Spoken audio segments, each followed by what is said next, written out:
ตอนนี้มาฮอดเมืองน้อยแล้วนะโอ้หนาวหลายบรรยากาศนี่เบิ่งคล้ายคืออยู่อันไทยแบบเขาเอิ้นว่าหยังวะเอ่อบ้านหยังผาปองว่าหยังประมาณนี้นะบรรยากาศทางนี้เป็นกวานน้ำอูอ่า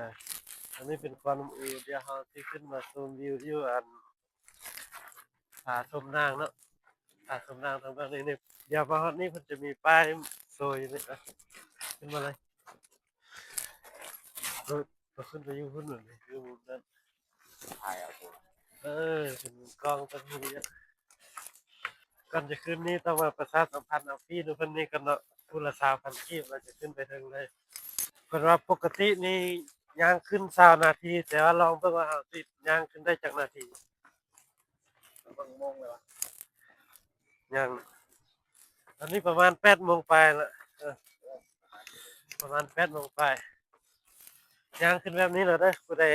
ใจสู้แล้วลองมาเบิ่งนี่ขึ้นมานี่ก็จะมีชุดถ่ายรูปชมวิวบรรยากาศอันนี้อีกก็วิวเริ่มต้นอ้อสุดยอดเลยเรากำลังพัฒนาเนาะร้านอาหารเรียบตามตัวนี้นี่เดี๋ยวเราจะลงไปชมวิวรูปมันอีกไปขึ้นไปวันนี้โอ้จากว่าครึ่งทางหรือว่าทำครึ่งยังดีแต่ว่าขึ้นเป็นจุดเขาก็มีอันวันนั่งพักผ่อนให้นี่ตอนนี้ย่างขึ้นมาเกือบ10นาทีละสภาพการหายใจเริ่มมีปัญหาแล้ว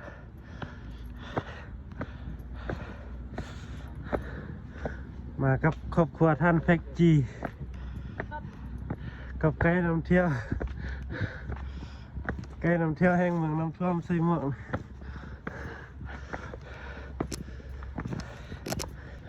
นี่เขาเขียนสู้ๆเด้อคอยสู้อยู่แล้วไม่ต้องเป็นห่วงใครละ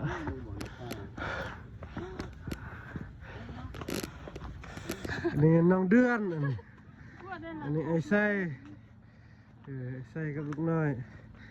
ยังสาวแก้วเป็นไพ่มาได้มาอ๋อค่ะโอ้ย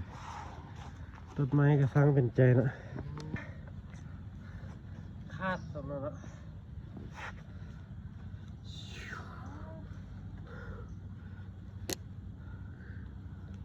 มูลซ้ายมูลขวาจะขอสัมภาษณ์นะครับ โอ้เมื่อยแห้งเนอะ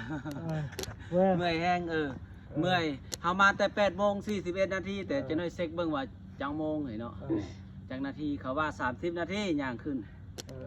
อันนี้ได้รู้สึกเป็นอะไรเมื่อยลายแต่มีความสุขได้มากับพัวนะมองใกล้ๆดู